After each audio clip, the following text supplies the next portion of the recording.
Lukas 10 ayat 38 sampai dengan 42 menceritakan satu kisah yang sangat terkenal, yaitu Maria dan Marta.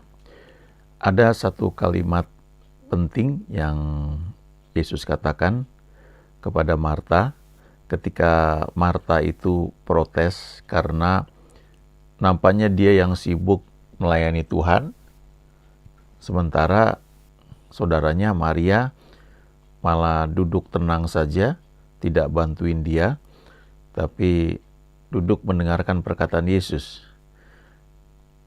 Dan ketika Marta protes, Yesus bilang seperti ini, Marta, Marta, engkau khawatir dan menyusahkan diri dengan banyak perkara.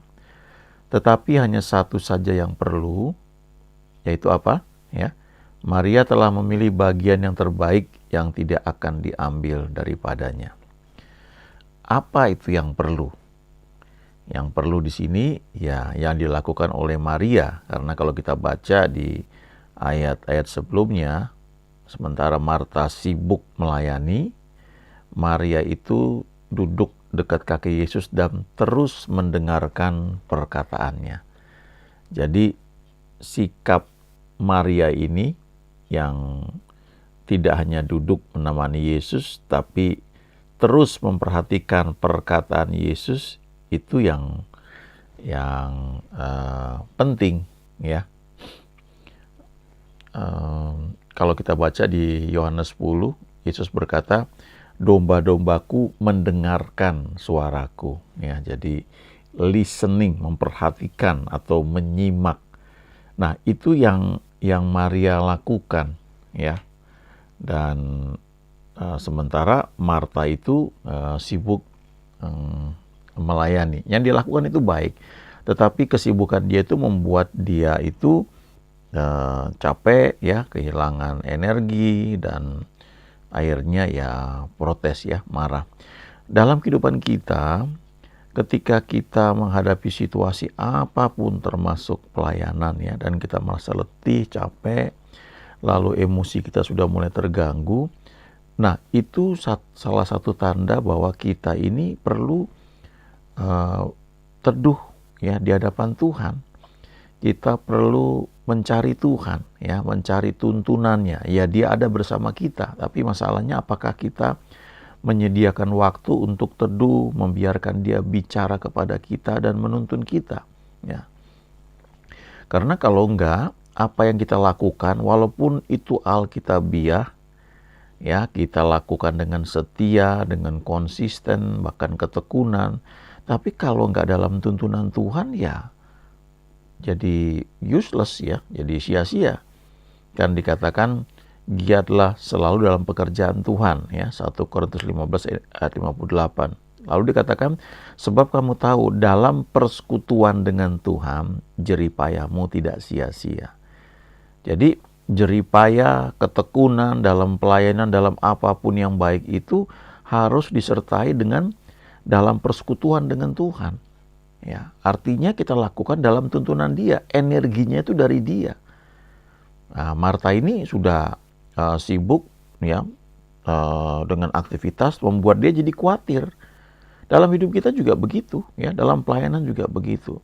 Kalau kita sudah mulai khawatir, artinya kita sudah tertuju kepada sumber daya atau sesuatu yang kita pikir secara kasat mata kita bisa lihat, dan itu membuat kita aman, kita teduh ya. Entah itu orang yang dapat kita andalkan, entah itu kalau kita bekerja itu gaji kita ya, atau tabungan kita, atau ya sesuatu yang kita bisa lihat dengan mata, dan tanpa sadar kita lebih bergantung pada hal itu. Dan itu manusiawi ya, karena kita hidup di dunia. Tapi firman Tuhan mengajarkan orang benar akan hidup oleh karena iman, oleh karena percayanya. Iman itu sesuatu yang muncul karena Tuhan bicara dan tidak tergantung pada panca indera kita ya. Kalau iman itu karena kita melihat, ya itu bukan iman lagi ya. Iman itu mendasarkannya pada sesuatu yang tidak dapat dijangkau oleh panca indera kita ya, oleh indera kita secara fisik. Di Perjanjian Lama ada satu perkataan yang Tuhan sampaikan kepada Abraham ketika dia menjumpainya pada saat Abraham sudah berusia 99 tahun. Dan dia berkata, "Akulah El Shaddai. Akulah Tuhan yang Maha Kuasa. Akulah the Almighty God." Ya, akulah Tuhan yang lebih dari cukup. Dan ketika Tuhan menampakkan diri kepada Abraham dan dia perkenalkan dirinya sebagai El Shaddai, dia berkata begini, "Akulah Tuhan yang Maha Kuasa, akulah El Shaddai. Hiduplah di hadapanku dengan tidak bercela."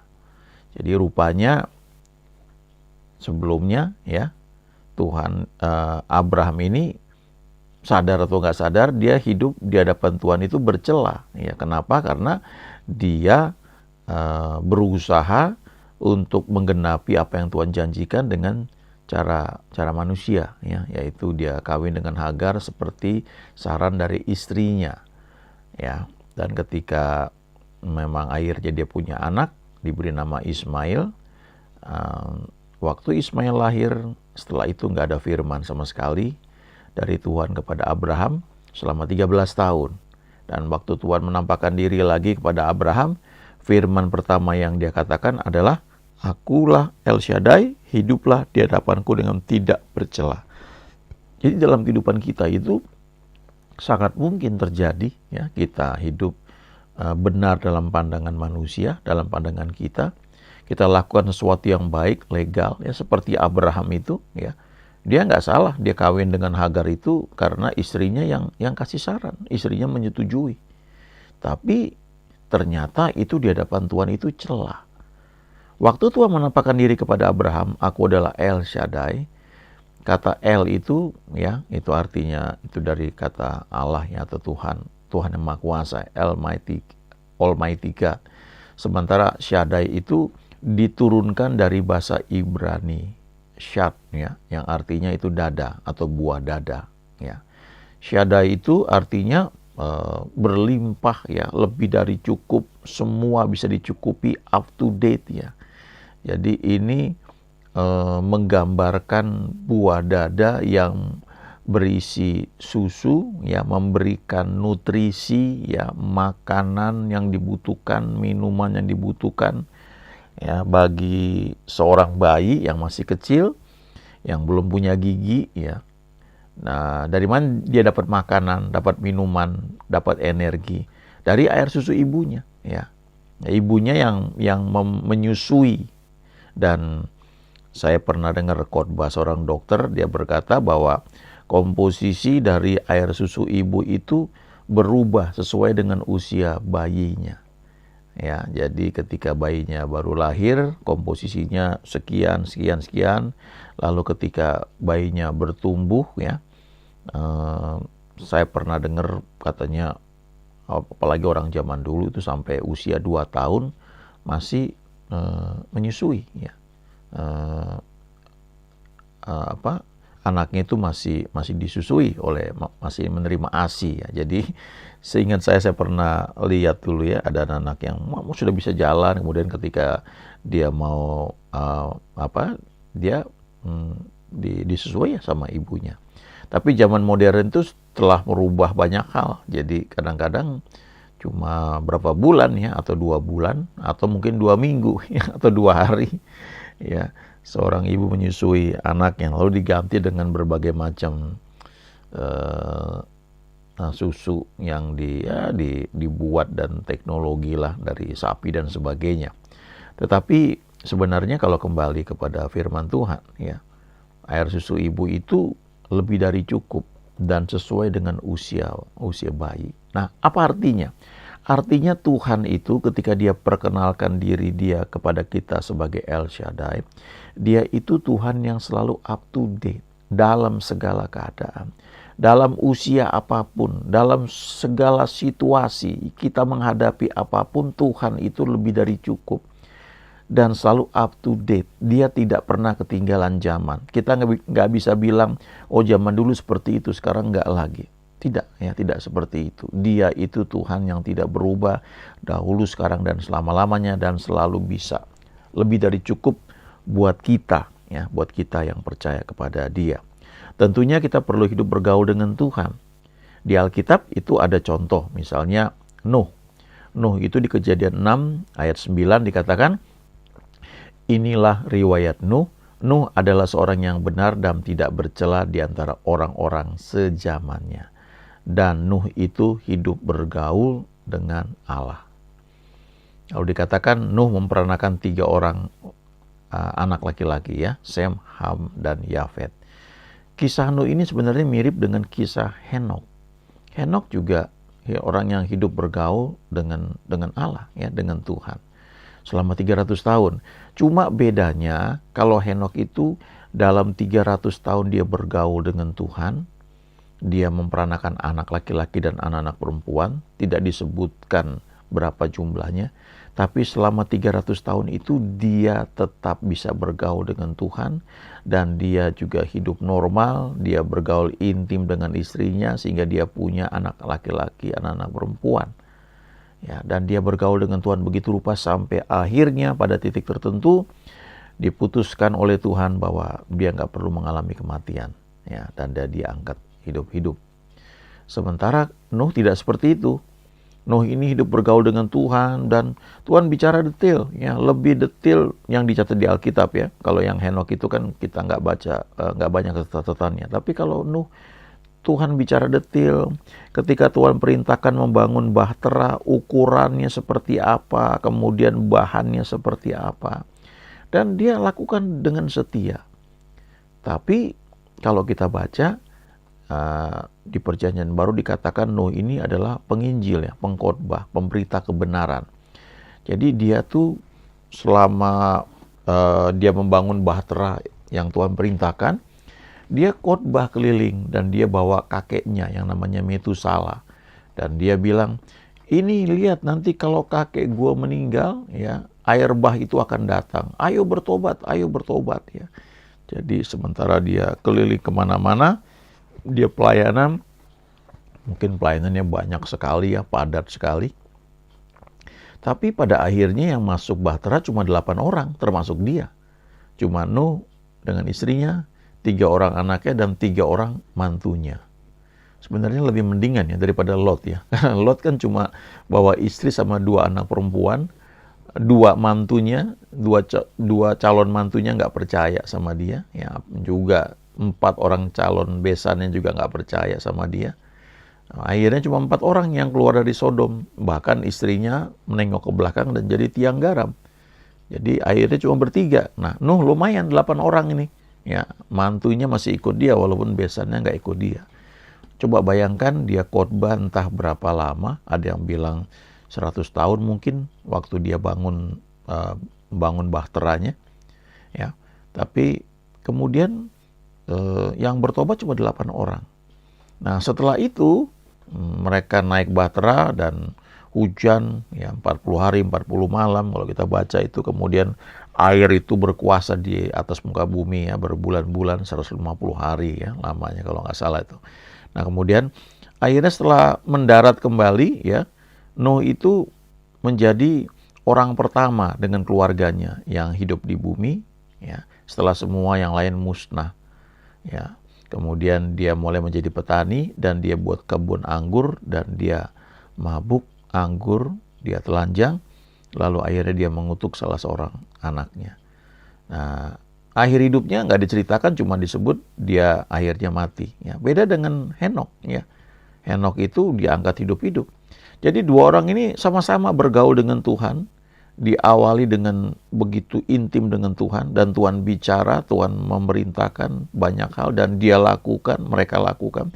Tapi Nuh ini di akhir hidupnya bergeser ya, kalau menurut saya dia begitu sibuk pelayanan sehingga ketika akhirnya dia naik bahtera dengan istri dan anak-anak dan mantu-mantunya, tapi ketika di dalam bahtera yang biasanya dia mungkin khotbah setiap hari kepada banyak orang, walaupun orang-orang itu nggak ada yang bertobat, tapi di bahtera dia cuma ketemu 7 jemaat ya, termasuk dia jadi 8 ya, nggak ada lagi yang lain. Jadi aktivitas dia, kesibukan dia dalam pelayanan tiba-tiba hilang, dan waktu dia mendarat ke muka bumi nggak ada lagi yang dikerjakan. Akhirnya dia membuat kebun anggur, bukannya dia bergaul dengan Tuhan lagi, tapi dia buat kebun anggur dan dia mabuk, dan akhirnya dia telanjang ya. Ya, ini sayang sekali ya. Aktivitas itu, kesibukan walaupun itu baik termasuk pelayanan, itu bisa membuat fokus kita bergeser. Yang tadinya sepenuh hati kepada Tuhan, kita mulai bergantung pada mata kita ya, pada kegiatan pelayanan, pada target yang ingin kita capai, pada apa yang kita banggakan dengan mungkin sesuatu yang wah mungkin dipuji orang ya. Tapi tanpa sadar kita persekutuan dengan Tuhan itu sudah berkurang ya. Nah, di Alkitab ada contoh lain ya, Yakub ya. Ini sangat menarik ketika pada usia lanjut dia memberkati anak-anaknya, cucu-cucunya, dan dia walaupun matanya udah nggak bisa lihat, tapi mata rohaninya tajam. Dan yang menarik, kitab Ibrani di pasal 11 ayat 21 mencatat hal yang bagus ya. Karena iman, maka Yakub ketika hampir waktunya akan mati, memberkati kedua anak Yusuf, lalu menyembah sambil bersandar pada kepala tongkatnya. Saya dengar dan berbagai ulasan ya mengenai tongkat gembala yang digunakan pada zaman dulu ya, dikatakan bahwa tongkat itu seperti buku harian. Jadi setiap seorang itu punya pengalaman bersama Tuhan, maka dia akan ukirkan suatu tanda pada tongkatnya itu untuk mengingatkan satu momen dia bersama Tuhan seperti apa ya. Dan semakin banyak pengalaman bersama Tuhan, itu semakin banyak goretan tongkatnya itu. Sehingga ketika dia sudah semakin lanjut usianya, ya mungkin seperti Yakub ini, itu tongkatnya sudah penuh dengan goretan-goretan yang menunjukkan bagaimana pengalaman dia bersama Tuhan. Dulu ketika saya punya Alkitab yang pertama ya, saya catat di halaman paling depan tuh ya, setelah buka sampulnya, saya catat kapan saya terima Tuhan Yesus, kemudian saya catat kapan saya penuh Roh Kudus, kapan saya dibaptis, kapan saya hal-hal tanggal-tanggal yang menurut saya penting ya. Jadi kalau saya buka Alkitab itu saya suka mengingat tanggal-tanggal ini. Oh, waktu itu saya mengalami lawatan Tuhan, saya berbahasa roh pertama kali kapan ya. Itu saya catat. Nah, pada masa dulu itu di tongkat ya. Jadi ketika Yakub ini memberkati kedua anak Yusuf, dia dikatakan dia menyembah Tuhan sambil bersandar pada kepala tongkatnya. Jadi penyembahan dia itu didasarkan pada pengakuan dia bahwa Tuhan itu Tuhan yang ajaib. Dia punya pengalaman yang luar biasa bersama Tuhan. Dia ingat tahun-tahun ya, puluhan tahun ya, lebih dari 100 tahun dia kenal Tuhan. Dan tongkat itu menunjukkan pengalaman dia bersama Tuhan. Dan itu menjadi dasar untuk dia menyembah Tuhan. Dan dia berkata, Engkau Tuhan luar biasa. Engkau dahsyat. Dan dia berkati cucu-cucunya ya dengan hati yang menyembah Tuhan ya, dengan pengalaman dia bersama Tuhan. Nah, Yakub ini meninggal dengan luar biasa karena dia habis memberkati anak-anaknya ya, dia memberkati cucu-cucunya ini, kemudian dia menarik kakinya, kemudian dia meninggal ya. Ya, luar biasa sekali ya. Nah, ini satu contoh ya, orang yang ya, memang dia tidak mengalami rapture seperti Henok ya. Hidupnya juga banyak hal dia alami, luar biasa jatuh bangun ya. Tapi dia finishing well ya. Dan dia tetap menyembah Tuhan di akhir hidupnya. Memang salah satu contoh yang ideal yang saya lihat itu memang Henok ya. Ini orang yang luar biasa. Dia menemukan grace ya. Alkitab itu berkata, Enoch found grace in the eyes of God. Ya, Henok itu menemukan kasih karunia ya di mata Tuhan. Ya, jadi dia bergaul dengan Tuhan begitu rupa, kerinduannya begitu kuat sehingga akhirnya dia mengerti bagaimana hidup dalam anugerah dan dia bisa hidup tidak bercela karena pergaulannya dengan Tuhan, dan akhirnya dia diangkat hidup-hidup tidak mengalami kematian. Ya. Ada banyak kesibukan termasuk pelayanan yang kalau nggak hati-hati menyita perhatian kita, membuat kita bisa bergeser tidak lagi kepada Tuhan, tetapi kepada sesuatu yang sifatnya fisiknya. Kita perlu kembali ya kepada Tuhan seperti yang Maria lakukan, terus mendengarkan perkataan Yesus. Ya, amin.